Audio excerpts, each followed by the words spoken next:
The quest to capture the mythical treasure and become the ruler of the seas starts pretty much now. Today on Inside Board Games, I'm talking to George, who is the founder of 2-for-1 Trades. Hey, George, how you doing? Hey, Jason, I'm doing great. It's really good to be here. Thank you for hosting me. Yeah, thanks for joining me. So you're joining me from New York City. Yes, that is correct. New York, New York. What is it like living in a city where you cannot go to the movies or you cannot turn on the TV without having a show that is centered on or all about New York? Is that weird? Does it kind of ruin the experience where you're trying to enjoy a show and you're like, oh man, that is so wrong? That sounds about right for New York City. Well, the thing is, I actually came here when I was very young. So I moved to New York when I was 5 years old. Okay. And this is basically the only city I've really known. I've been here my entire life. So everything to me feels very normal. I know it might be different to other people, but I'm very much used to like the entire lifestyle of New York City and grew up on this. Okay. I mean, it's a big city. I've never had the pleasure of being there, and at least not yet. So, I guess it's kind of unrealistic to expect someone to have knows every inch of all 5 boroughs and it's so diverse. I just thought it's interesting because every time I see a TV show, there's some TV shows that are set in Detroit, but it's like, oh, whatever, we'll take your word for it. They don't really get out and around. It's all like a just a sitcom with a set. But it just seems like all the shows that take place in New York, they really, hey, look, audience, look, we're really in New York. Look, all this New York stuff. Yeah, what you see on TV is really like that. Like New York is a very dynamic place. Every day is different. People come in and out of the city many times. I would say the average duration people stay in New York is about 2 years. So I would say every 2 or 3 years you're actually shifting up your friends and making new friends. It's that kind of dynamic. Really? Yeah. Oh, that's interesting. So a lot of the people I grew up with actually also moved to other parts of the city or other parts of the country, even other parts of the world, and they eventually come back. And it's just different people coming in and out at different times. Oh, okay. Interesting. Do you stay friends with these people that come and go, or are you just always kind of switching up, keeping it fresh, I guess, so to speak? Yeah, I'd say I have a really solid group of friends that have been here for over 10 years that are part of my core friend groups. And then we do a lot of meetups in New York City as well. So I like to attend some of those, especially board game meetups. I go to about 2 board game meetups per week. And coming February, I'll start to go to 3 or 4 of these every week. That's 2 to 4 meetups, board game meetups in a week that sounds like a lot of fun. I wish that I got this annoying day job that kind of keeps me from doing stuff like that. Are you a full-time game designer, or do you have something that you kind of do also? So I will say, first of all, game design is a passion of mine. I do this. I put in more than, I would say, 8 hours per day doing this. Okay. I think if I were to count the actual hours, I would say I'm waking up 5 or 6 o'clock, working on my game, posting a message on Instagram, making some tweets, answering emails. And then I actually have a day job. So from 8 o'clock to about 4 o'clock, I have a job here in New York City. So I'm a full-time software engineering manager for a tech company. So that keeps me occupied Mondays through Fridays. That's your side hustle, huh? That's my side hustle. Yes, correct. That's what pays the bills. This is the real living right here. When did you get into it? When did you kind of decide to turn your? Because I imagine that you've probably been a board game fan for a long, long time. Yes. Like most people are. And what sort of made you take it to the next level? Well, I'm going to start designing these things. That's a great question, Jason. I would say it's actually a long story to it. I can kind of give you the abridged version. Yeah, we got time. So my journey into board games actually began when I first moved to the United States. So I was born in Panama, which is why my name is spelled with J, like Jorge. Jorge, okay. I grew up speaking Spanish as well, in addition to Chinese.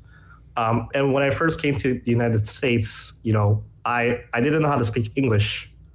So it was really difficult for me to make friends, and I had to basically switch schools every few years, or switch classrooms every few years. Oh, how old were you when you? I was 5 years old when I came to. Oh, okay. And so it was really difficult for me to make friends. And by the time like I joined school, a lot of people kind of like formed their own cliques, but Yeah. it was difficult to get into it. So I think a lot of people can relate.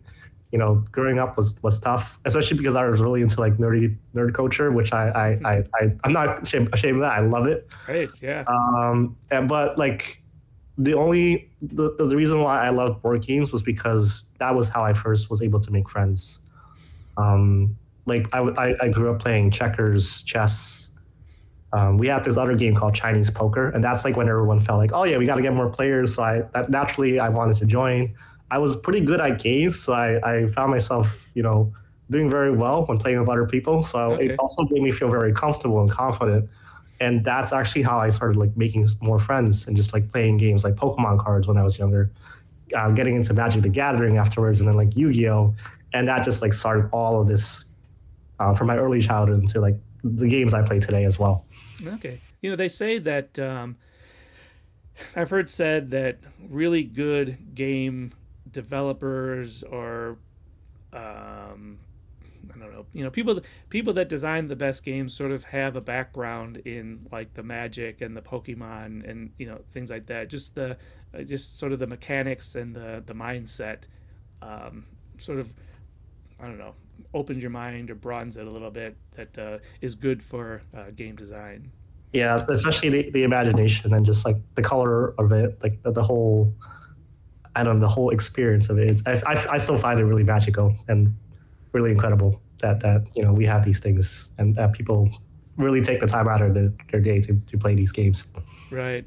So you actually have a couple games. You have one that comes out like in a couple days. When people are watching this, Mhm. if you're watching this right away, the games is going to be coming out in like just a couple days. If you're watching this in like a couple weeks, then it's out there. Go get it. So you have Treasure Horizons, but that's your second game. Yeah. Your So I'm happy to show it. So this is Treasure Horizons. Okay. This is the second game I've ever published and created. Okay. And about, I would say, 8 months ago, I designed and created this other game called Starbound Mars. Oh, okay. Wow, those are quick hits. I mean, two kind of in a row there. Yeah, yeah. So my journey as a game designer actually like started back in college. I was into like this. I was into game design, and I was part of this club where we developed games, both like digital and physical games. So back when I was in computer science, I had the option to go into either the game development industry, like go to like EA, which I have some friends who went, like Blizzard, etc., or I had the option to go into tech. Ultimately, I chose to go into tech, but part of my heart still remained in like designing and creating games, and that's where I am today. I would think that it'd be super fun to work for Blizzard or EA, or something like that. But I'm in the digital media industry myself, and I know that a lot of times it can be kind of a grind. Yeah, Yeah. Okay. So, I won't comment, but I've heard it's definitely a grind. right. Right. Um, how's that? How's your first game going? So Starbound Mars, this game, we actually play tested this and played it all throughout New York City. I'm actually going to be releasing a video where I kind of talk about this for like 3 minutes. Oh, okay. And you can see some footage of like me and my friends playing, and people are just having a blast playing this game. Who So does your Who does your videos? By the way, like I saw some of the ones on TikTok for the for Treasure Horizons. Who does those animations and stuff? I do all the animations by Really? hand. Okay. Yes. Wow. Yes. Yeah, those are some good stuff. They're Thank you. yeah. Thank you. They take a very long time. I would say one single video takes about 4 to 6 hours, depending on how much like scenes there are.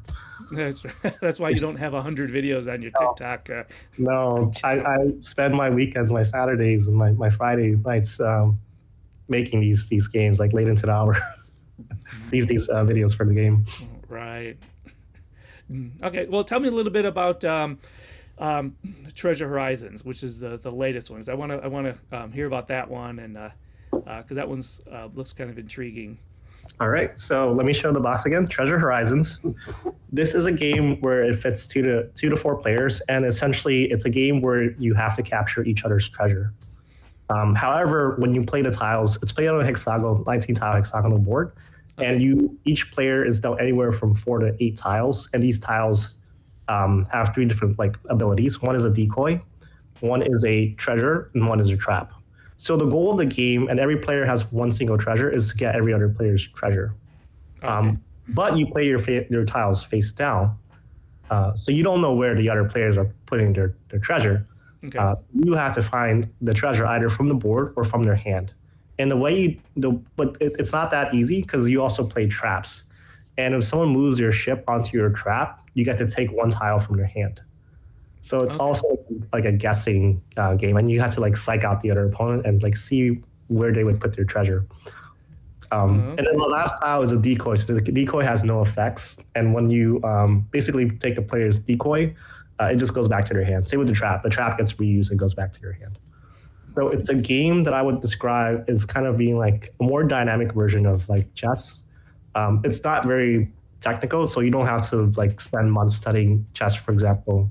You can literally pick this game up in 5 minutes, Okay. and you can have a really good time and like play as many games as you want. You can have 2 to 4 players. So when you play with 3 or 4 players, there's also a treasure reward, where like if you take someone else's treasure, you get like a pretty significant bonus for that reward, Okay. and continue to play until you're like the last person standing. Like, where'd you get the idea? I mean, why a treasure Yeah, kind of hunting game? And yeah, it just where'd it yeah. come from? So the idea came from like the hunt itself. Treasure Horizons. Treasure was the first like word that came to mind. I was like, oh, what's associated with treasure? And I said, Okay. okay, pirates. So that I decided to make the game pirate theme. But treasures can be abstract in a way that anything can really be a treasure. Sure. Uh, yeah, and I then mean, pirates is cooler than like an Easter egg hunt. So yeah, exactly. So yeah, we like pirates. We like the R.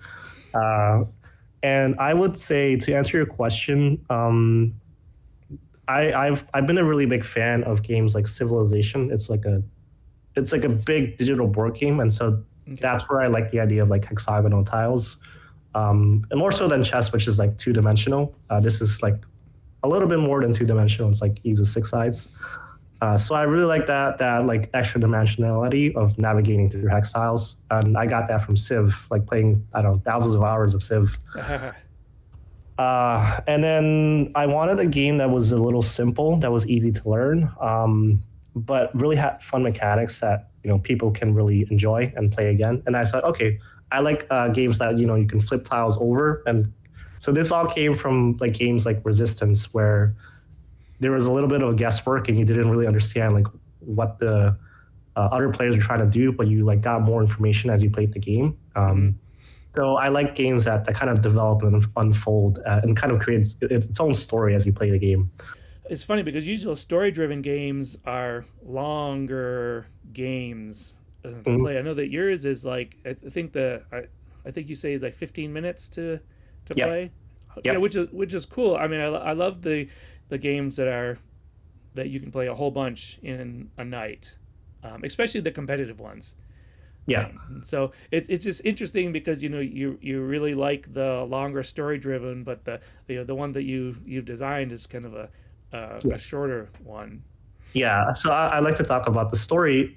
Basically, let's just say there are 4 players, right? Hmm. Each of you 4 players is a pirate lord from one of the 4 cardinal directions, let's say.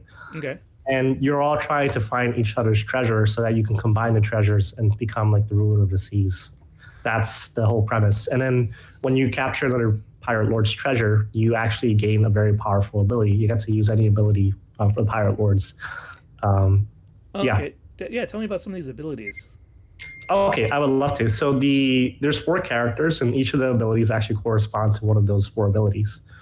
So the first ability is the ability to like basically heal your troops. And so if you lose tiles due to traps, your other players can take those tiles for the rest of the game, and you can't use them. But the first ability is to heal your troops per se, and you can get all the tiles that you lost in traps back to your hand. Oh, okay. Cool. The second ability is kind of like a think of it like a mind game kind of thing. So you get to look at one. So every player closes their eyes first, and then while everyone's closed has their eyes closed, you can look at one tile and secretly like you can secretly look at one tile and put it back face down, and then no one else knows what tile you know. Oh, okay. So that like the mafia resistance, that like whole mysterious thing.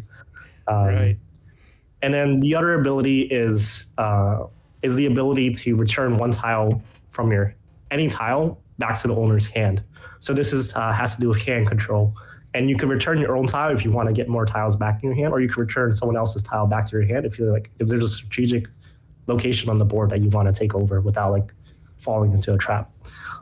And then the last ability is the ability to swap any tile on the board with a tile in your hand. And this is a kind of like a switcheroo, I would say. So all of these abilities are distinct based on the person's play style and based on the situation. So you can really have a lot of versatility even in a 15-minute game. Okay. So does it game design that it's a random draw for which character you are, or do people No, just choose whichever character they want? all characters have the same abilities. There's four colors, but you can use any of those abilities. Oh, okay. Oh, Yeah. gotcha. So as soon as there's basically you claim two other players' treasure. If there's a four-player game, Hmm.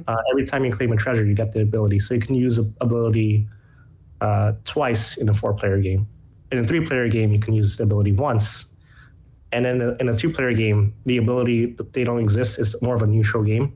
Hmm. I designed it that way because I wanted to really test like the two remaining players and just like have no special abilities. In Super Smash Brothers, we have like this concept called 101. So I wanted to create that last kind of 101 tension in this game as well. Gotcha. Mhm. It sounds a little bit like the mechanics sort of inform the theme on this one. Is that accurate? So I designed a classic game without any rewards or any treasure rewards. Okay. And then I was like, while playtesting, I realized, okay, how can I incentivize players to take more aggressive action? And I would say, okay, let me first come up with the treasure reward that lets you restore your troops. And then from that point on, I realized, okay, maybe I'll tie this to the story. And then that's what I did. And then I'd say, okay, but there's four other pirate lords, so I have to like kind of tie other rewards back to their stories. And that's how I kind of came up with these treasure abilities. It's like each one of them is subtly related to those characters, and then it's written down in your stories as well. Okay. Did this game and now did you release both your games the same way? Did you go through like a crowdfunding for these? Did you just do it all yourself? So both games were released the same. I chose to do self-publishing, Okay. and I used a manufacturer called the Game Crafter. Okay. So this is all like self-bootstrap, and then Game Crafter lets you create games on demand and lets people buy the games on demand. Oh, okay. So there's no inventory related to like stocking up. Usually when you do self-publishing, what happens is that you order about 1,500 copies is the minimum from like a warehouse, like a manufacturer in China. Okay. And they take about like almost 6 months to a year to manufacture that. And then once they do that, you pay like thousands of dollars to ship it to the U.S. And then you store that in a warehouse, like an Amazon facility, for example. And all of that takes anywhere from like 20,000 to 30,000 just to fund. And that's if you went the Kickstarter route. And then you can also like wait for a publisher and then have them review your game and kind of go through this whole process, which takes like months. Yeah, it seemed tough. Yeah. Your game published I've heard like was 2 years on average from the idea to the publishing to the distribution. So my decision for this is I really wanted to get my game out there and really get a lot of great feedback and really start to promote these games as soon as I can. And I while like I'm in the heat of the moment, that's what I wanted to do. So I went to go the self-publishing route and using a manufacturer like the Game Crafter. What was the kind of the going that route with the self-publishing? What was sort of the biggest surprise? It couldn't have been everything. Couldn't have happened exactly how you kind of thought, or maybe it did. I don't know how much research you did. Oh no, it's all about iteration. Really, that's the key to this whole thing. So this first box in Treasure Horizons that you see, for example, Uh-huh. this is the first ever like printed prototype, but there's a lot of iterations I'm going to make based on that.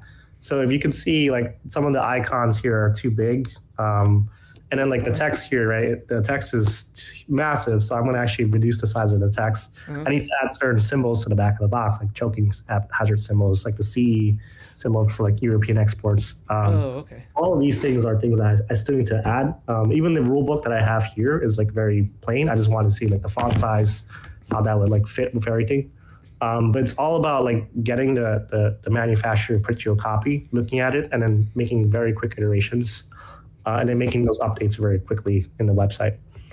And I would say the biggest challenge has been waiting for the manufacturer to get back to you with the updates. Like updates take months to happen. Like you may make the app update like within a day, but like typically you would have to wait for the next copy just so you can proof it, right? Sure. And that process takes a long time. Yeah, it's got to be really unnerving waiting for for someone else to, you got to kind of hand off your baby sort of to someone else, and you hope that So it'd be nice if they had the same passion for your project that you do. Yeah, so like publishers have to juggle, emails from like hundreds of people, and they have to be unbiased about their games. So they really kind of put their resources and try to distribute it, but you don't really have like this surge of passion that you would if you had like your own game and tried to publish it yourself and market it yourself. Right. Yeah. Yeah.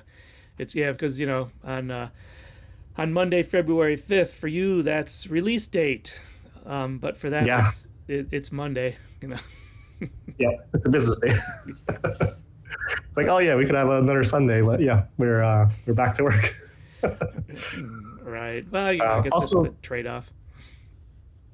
Also, February 5th, just for you guys, it's actually my birthday, so that's why I'm choosing to publish it on that. Yes. Oh, okay. Well, that was awesome that was able to work out. That you weren't waiting for something on a container ship somewhere, and couldn't release it or something else. Oh, that's really cool. Well, happy early birthday. Thank you so much. No, thank you. I really appreciate it. And by the way, the manufacturer that I'm using, the Game Crafter, they're based in Wisconsin, so it's all U.S. based. Oh, okay. I know there's some there was some like shipping logistic issues back with getting containers shipped from China to the U.S. and that caused like this whole blockade of inventory shortages, right? Yes. I kind of wanted to avoid that, and with the possibility of embargo in the future, like okay, that could be disruptive to business. So I'm keeping all manufacturing and printing done here locally in the U.S. Yeah, that makes a lot of sense, just from like you said, from a logistical standpoint. Because I've talked to some people that were really impacted by waiting for something that is coming from overseas, and it just takes a long time, and you have no control. At least if it's here in the U.S. Heck, you could almost just get a U-Haul and drive there if things are taking too long. Technically. Yeah, you could literally ask them to print 100 boxes here, and then just like get a U-Haul and just put them in your own warehouse and keep it for inventory. How do you sell these online? Amazon. How does that? What's that part of the process look like?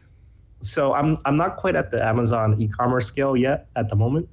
So right now I am selling directly from the manufacturer's website. So people can actually go to the manufacturer, the Game Crafter, and order a copy on demand. And it should arrive within a month or so. Oh, okay. Yeah. It's interesting. It's new for me to get my brain around like the not having a room full of games. Then you order it and you grab one off the shelf and you put it in a box and ship it. It's interesting, all the like the on-demand manufacturing. Yeah, I can talk about a couple of reasons why like I chose to do that. One, because this is a business that I'm self-bootstrapping. I don't have funding. I don't have investors. Yeah. This is all coming from like my day job is paying for this basically. And there is a cost associated with keeping stock in like Amazon or e-commerce or even warehousing. First of all, you have to like think about the space itself. It costs thousands of dollars to keep an inventory. You have to think about sell pressure if you have things in inventory, right? And you wanted to, the lease increases every year if you're like renting out storage space. So then you have like this negative cost associated with diminishing returns that eat away your company's like profits.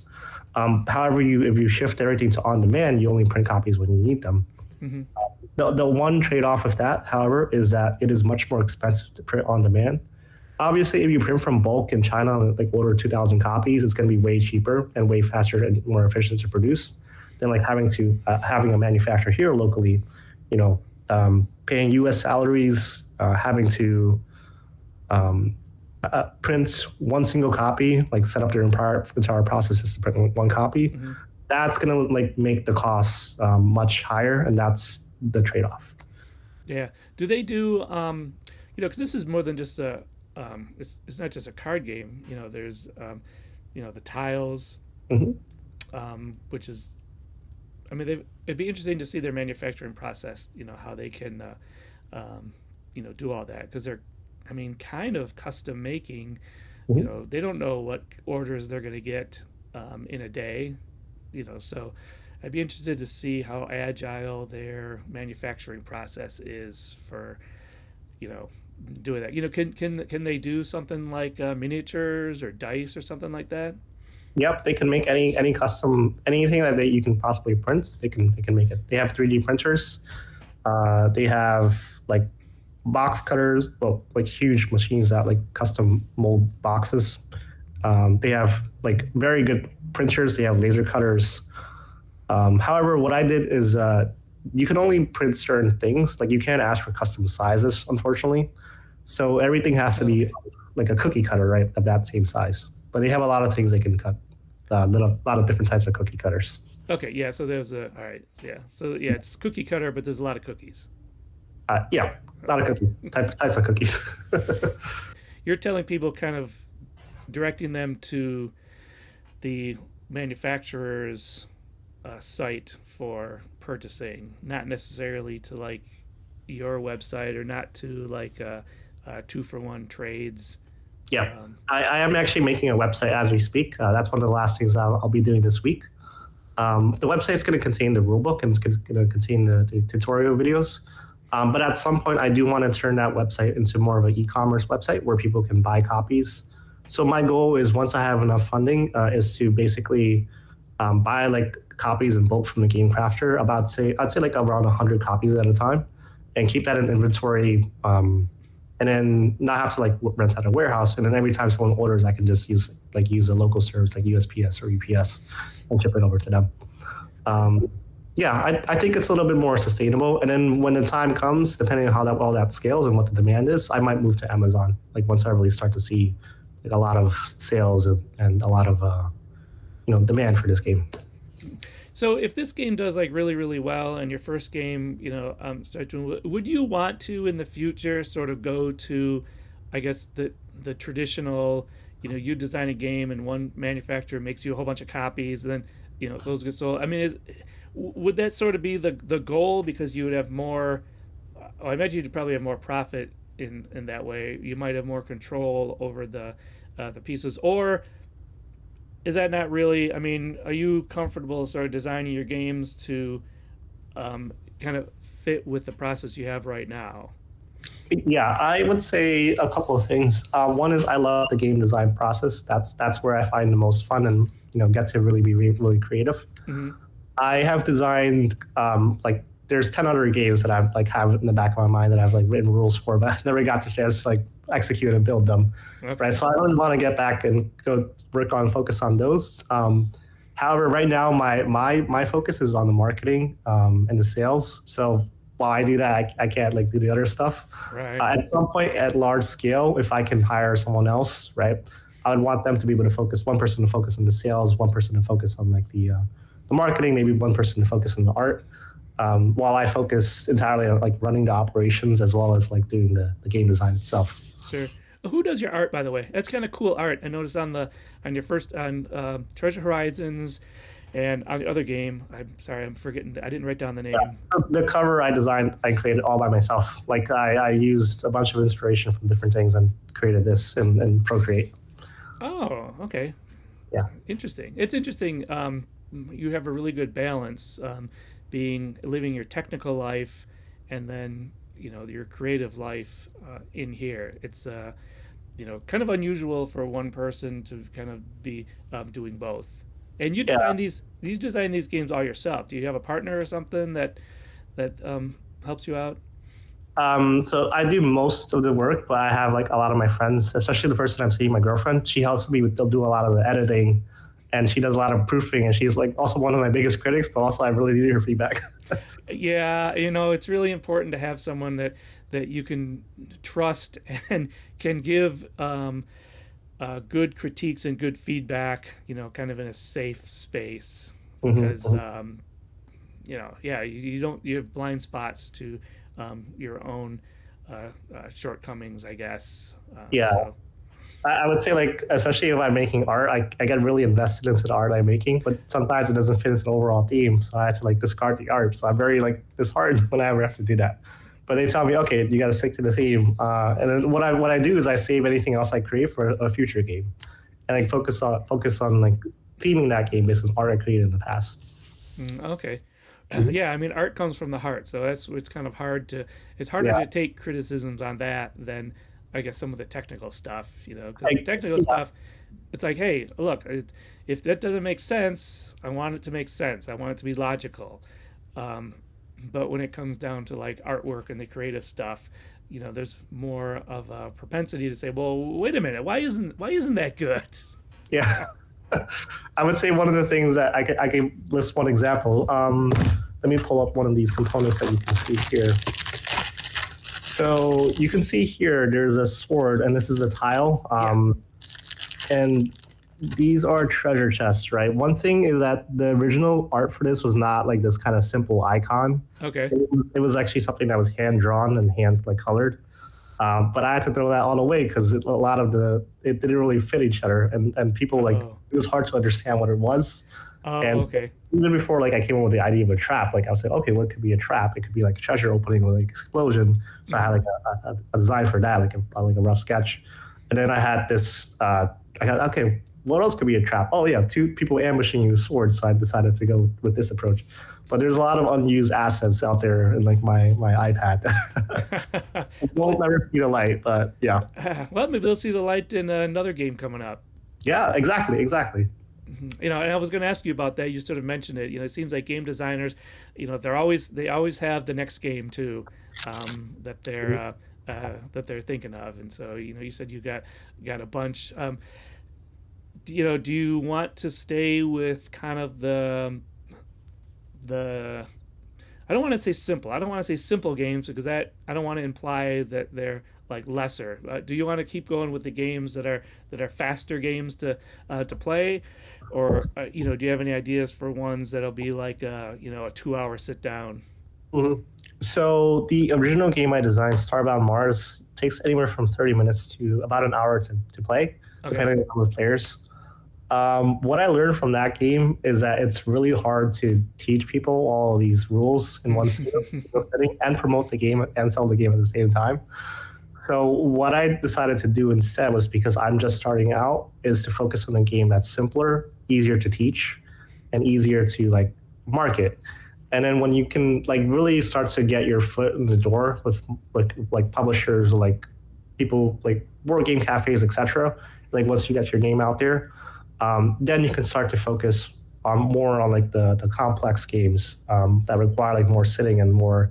I would say like more hardcore gamers to invest in your game, right? Yeah. That's at least my biggest takeaway from my year in doing this. And that's kind of the path that I'm going to go down. So I'm going to start with simpler games that are fun, easy to learn, and then Mm. as my journey continues, start to focus more on like the other games I have in my head that are a little bit more complex and have like more mechanics and more take more time to learn. Right. Well, that's smart, especially since you're kind of really doing it all yourself. You can only spread yourself so thin, and just the physical time that it would take to teach someone, a heavier, more complex game. That's yeah. You kind of need Yeah, other people to, yeah. You kind of need your minions to be out there yeah, exactly. doing some of this stuff for you. I call them advocates. Advocates. Oh yes, yeah. uh, Imagine yourself teaching someone like a 30-minute game every like 2 to 3 times a week. That can be a long part of your day. So Yeah. Yeah, And it's kind of asking a lot of your audience too.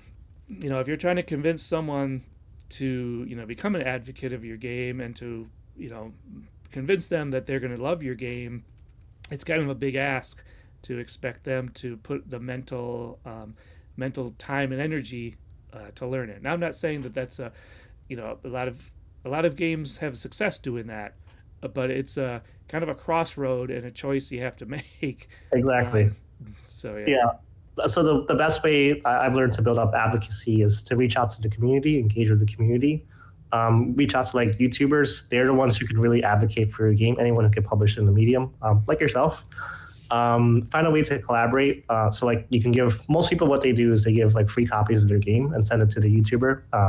They have like this huge massive backlog of games, like hundreds of games. People are shipping them like every month, and they have a full-time job is to like unbox games and learn the rules and to like get their friends together, organize it, like learn the game and then play it and like make all these videos and shoot it, right?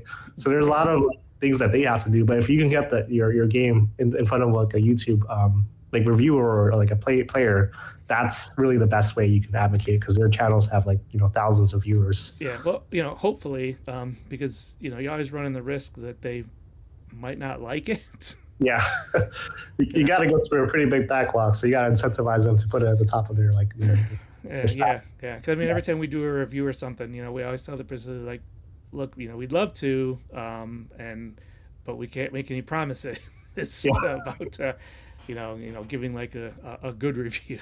So, but games they're so diverse and there's so many different kinds that there's so many different ways to have fun with all the different games. So it almost seems like every game has some